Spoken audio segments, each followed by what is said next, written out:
Hi everyone. So welcome to the fourth episode of my podcast, Speak It Up. So today we have Mr. Magnus with us from Sweden itself. So before we move to the podcast and we take questions and we basically have a rapid fire round with Magnus, let us know him and let us try to understand basically what is his background and what is his area of expertise and what is he doing. So let's get straight to the podcast. Hi Magnus, how are you?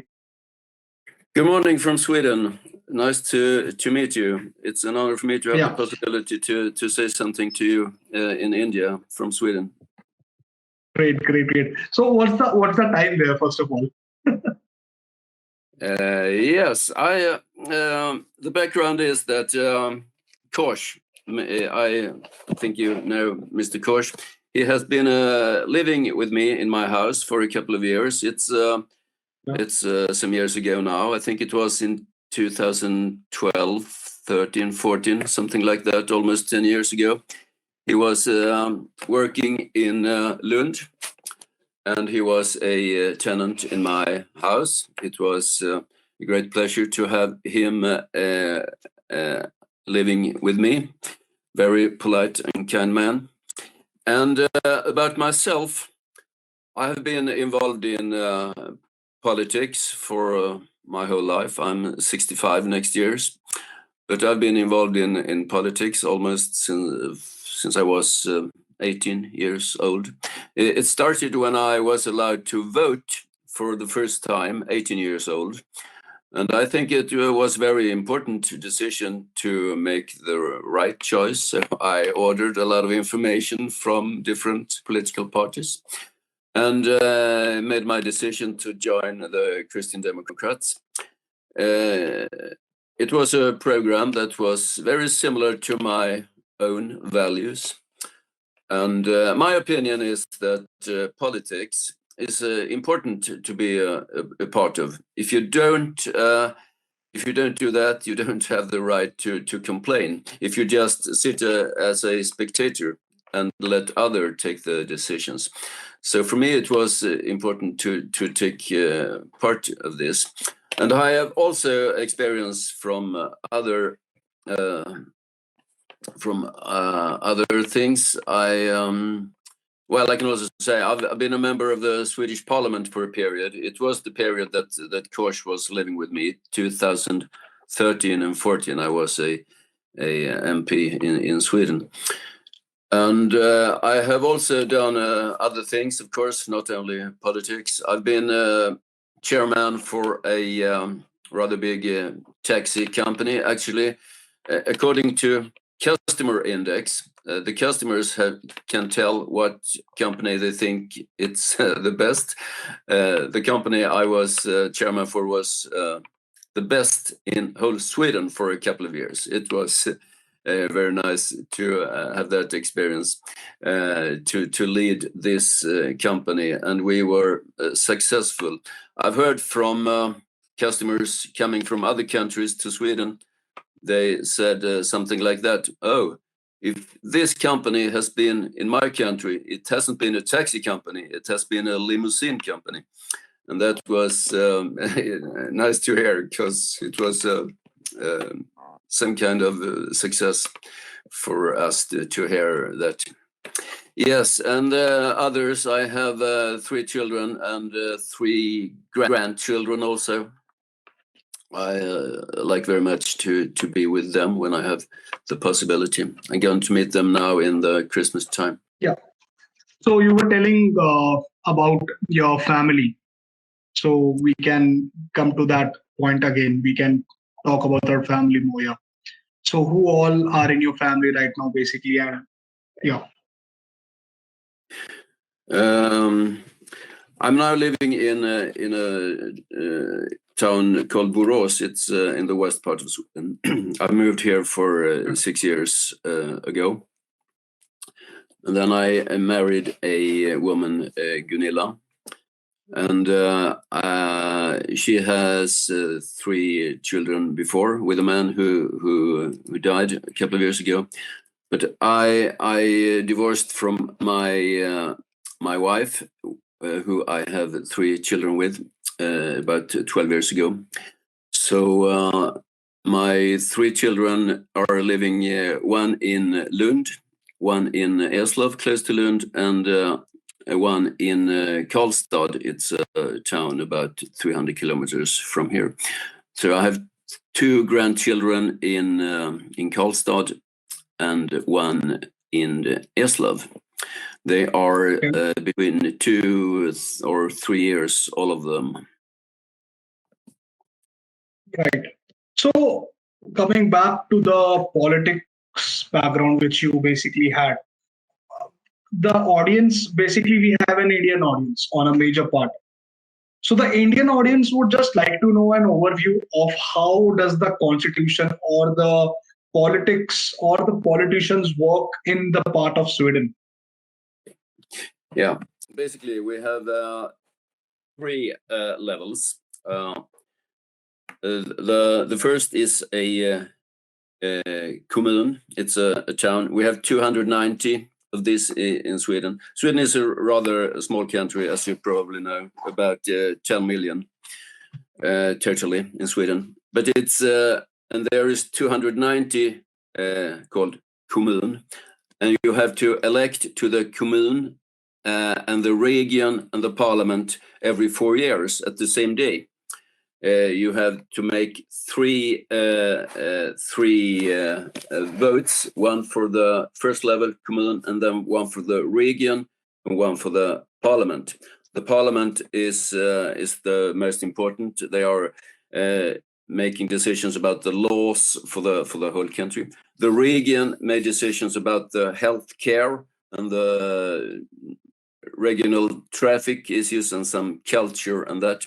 And the kommun, who I'm involved now, I'm a member of the local board for the Borås kommun. We are total 73 from 8 different parties. We have also 8 different parties in the parliament, from left to right.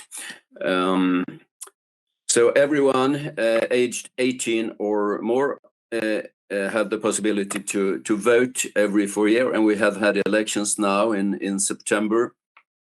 It was a lot of work for all of us who was involved in that, and we have a very high level of participation in the elections. It's about 85%, and I think international compared, it's very high, and it's good. Because it made that most people think it's important, and the people who are elected, they have support from a large number of the people. So I think it's very good to have a high level of participation in the election. Understood. So, have you ever visited India, or have you come to India anytime? So, what are your thoughts for India compared to Sweden? I've never been to India. I've heard a lot, of course, and I have friends being there and also working there. So I've heard a lot. Of course, it's one of the most important and biggest countries in the world, and I think of a lot of things about high education, many engineers. I think about some famous people, of course. The first one maybe I think of is Mahatma Gandhi, and the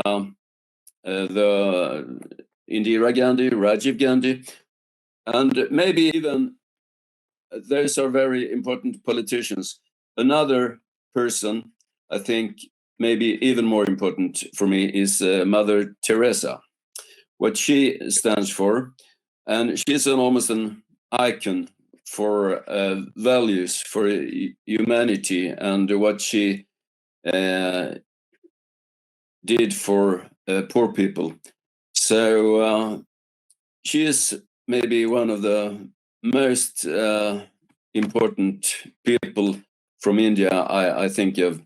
And other things, I think of culture. Bollywood films. One of the best films I've ever seen is the one called Slumdog Millionaire. That's a good movie. I've seen it. I don't see films many times, but this film I've seen a couple of times. Do you have any favorite actors from India? Oh, that's a. Sorry, I can't. I cannot tell a name of a special actor. A musician that I heard a lot of is Ravi Shankar. That's a name coming up. But actor, sorry, I cannot have a name of an actor. No problem, no problem, no problem. So, Magnus, the thing is that you have seen success, if I'm not wrong, or you have seen the ways to achieve that success. So, do you think that there is some secret formula to achieve it? Yeah. I like to start with a question back. What is success? That's a very important thing to have in your mind when we talk about success. What do you mean with that? And that can be different for different people.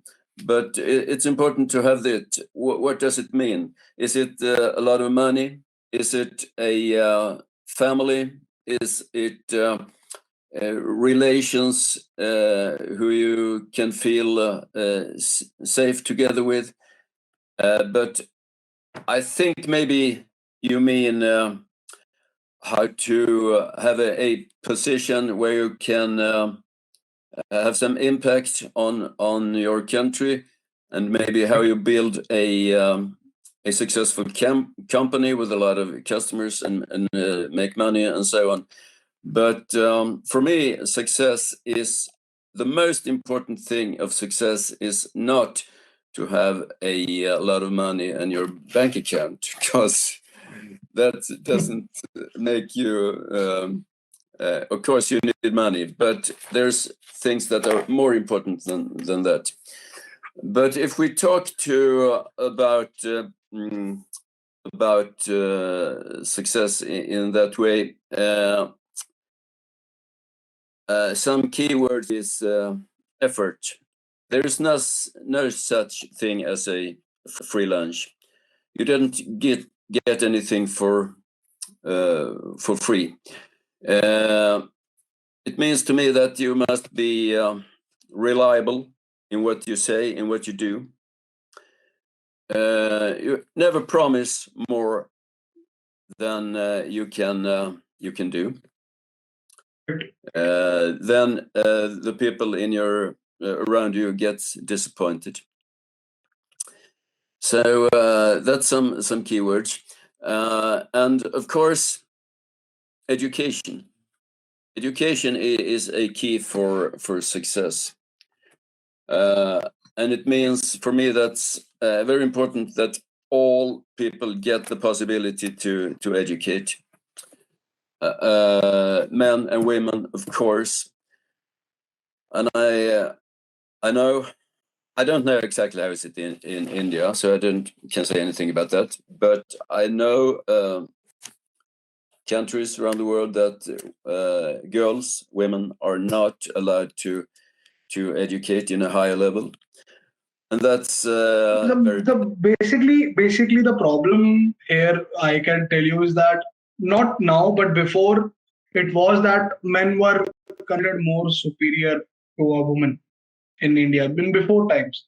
But right now things have changed. I can tell you from like my experience that today there is no such a big difference between a woman and a man in doing the same type of a job in the same type of a company. So yeah, things have changed right now, but still at some places I can tell you that men have been dominant. And that is one thing which we need to look out for and we that's need good. to change. That Yeah, I can tell you from the Indian perspective. Yeah. it's good to hear that you say that. And I used to say that just have men in different high positions. It's to build a country with only men. It's as hard as they build a house with just one hand. You used to have both hands. You used to have both women and men, of course. Otherwise, it's not successful. And I've told you something about what I know about India and good things, and I've also heard some. I don't know if it's true everything, of course, but something that makes me sad when we hear. I hope not to be rude, but I'm just say what I've heard. It's there's a very big difference between rich and the poor people. I think a large more difference than in Sweden. Sweden is rather equal, of course, rich and poor here also, but not that big difference. And that's, of course, a problem if you have a large number of poor people. And we have also heard something about treating young girls in a bad way, sexual abuse and rapes and that. And that makes us, of course, very sad. I don't know if it's how common it is, but it's been exposed in Swedish media. It's pretty common. It's pretty common. It's It pretty is. common. Yeah. The main thing is what I can tell you. What India lacks is the education or the awareness, because many people in many areas are not accessible or do not have access to networks and to education and to awareness. So they don't know what to do when a problem approaches them. And in India, that is a very big problem. And for that reason, the rich are getting richer and the poor are getting poorer. That is one issue which India has. And also, I think the politics here plays a major role in there in India. So the so what that is what I wanted to ask from you as well, as you are from the politics background. That when you look at India from a politics point of view or a government point of view, do you think that India is progressing compared I think, to other yeah, countries? of course, India has a huge potential if you just what you say. Education is a key. If you the more people get educated, the more progress and more success. So if you make efforts to make everyone have a at least a basic education and let as many as possible also have a high education of engineering and research. That means that India could play a even more important role in the whole world.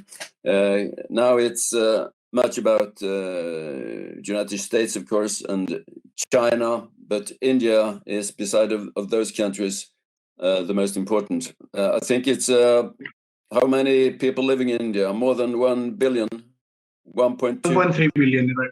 Yeah. And that means, of course, a huge potential. That do you think, or do you have any point of view of where the technology is going in Sweden right now? And do you think that there is scope of people basically getting employed in Sweden, or people getting shifted to Sweden because of technology? Do you think that there are opportunities in Sweden for the people who are interested in technology also? The most important we have to handle right now in Sweden is energy and the electricity, because it's we have very high prices on electricity, and they have also warned for maybe it should be closed down. Some part of the countries be total out of electricity in this winter. And that's one of the biggest problem we have to handle now. So we must have a solution how we can have electricity at a reasonable price for both for individuals and for companies. Right, right, right. So that is electricity is the issue in Sweden. I get the point. But what I wanted to know from you is, Magnus, that there opportunities for the students in technology sector in Sweden? Do you have do you think so that Sweden is evolving as a technology in technology and in energy, and there is opportunities for students? Of course, I think we have a lot of successful companies in Sweden in information technology. Ericsson maybe is the most important, and there's also biotech, medical research, and also one of the most important from Lund also is Tetra Pak packaging liquids and food. So we have a lot of successful industries, and maybe also I can mention the furniture company IKEA all over the world. So there's a lot of successful companies coming from Sweden, and so even if we are a small country, we have, thanks to good education and efforts and other circumstances, we have been rather successful. Yeah. So, coming to my couple of last questions to you will be, uh, becoming a politician and a successful person, what were those challenges which you faced in your life? Yeah.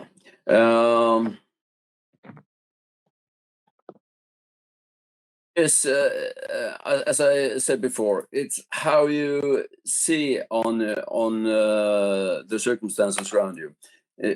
Have the focus on the possibilities, not only at the problems, and also you have to use both your heart and your brain. Be honest, be reliable.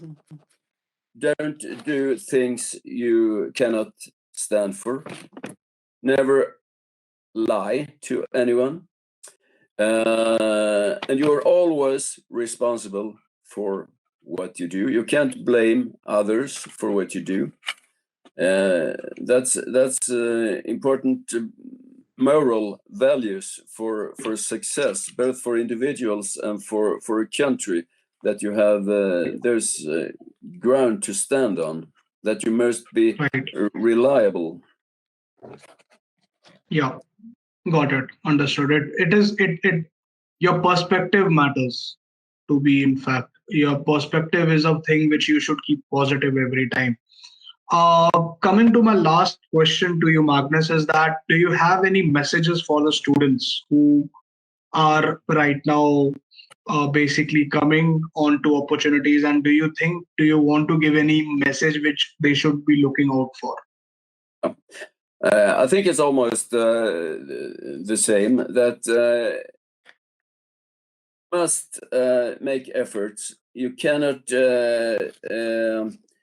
make success laying in your in your bed sleeping. You must do the best every day. That's the key word for me, that you must do as best as you can every day. Right. And also don't see your colleagues, your students, as competitors. See them as someone who can help you. You must work as a team.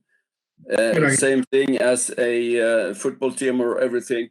You must work together to make success, and not see as enemies, because that's a very important thing, that you made success together. with others in a small group or a big group or in a company. You must help each other to climb the ladder. You can't do it alone. Good, nice point. Yeah. So everything is clear. I think to audience also what they wanted to hear about education and about the way of living life, and that too coming from a person who has been into this background and who is looking at things from an international point of view also. So thank you so much, Magnus, for joining us today on our podcast, and I hope that the audience and the students must have got something to learn from it and to understand from it as well. So I would like to thank you once again for joining us. Uh, Thank you so much, guys, for watching our podcast today. And I hope you like the content and stay tuned for more content. Thank you so much, guys. Thank you so much, Magnus, for joining us. Thank you so much. Bye. Take care. Thank you. Bye bye. Bye.